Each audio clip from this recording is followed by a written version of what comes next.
Yes, darts can get too big. When you combine the waist and bust dart on a bodice block, it gets big.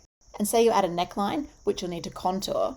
Contouring just means removing a bit of excess to fit the body correctly. And say your design doesn't have sleeves. You need to remove a bit of excess from the armhole because blocks with sleeves should have a bit of excess added to the armhole, which you need to remove for sleeveless designs. When you move this armhole and neckline excess into the dart, it gets way too big. And this is a very normal design scenario. I'm not trying to scare you or anything. Removing dart excess to have a sleeveless design and having a neckline contouring is very standard design practice. And this dart is too big. Even the best machinist couldn't sew it. It would be just too pointy. This is when design features like style lines, princess seams, gathering, flare, and pleats come in handy. Not only do they look cool, but they allow the pattern maker to distribute the dart excess more evenly around the bust. And I've got a whole video on dart manipulation, so make sure you check that out. However, if you are thinking of combining both darts and just having a simple sort of bust dart to the side, use my one dart fitted dress block. This block is really special because it combines the bust and waist dart of a torso block into one non-pointy dart.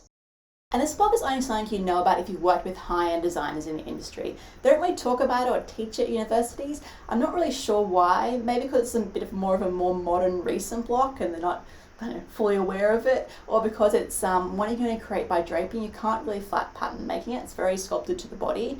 The only downside is you can't rotate this dart because it's so sculpted to that specific part of the body. You can't really move it around. So you do actually need both blocks if you're going to make lots of patterns. Use the one dart fitted dress block if you want to keep darts to a minimum and have a really fitted design that doesn't really feature darts. But if you want to use darts to rotate them, create design features, then use the torso block.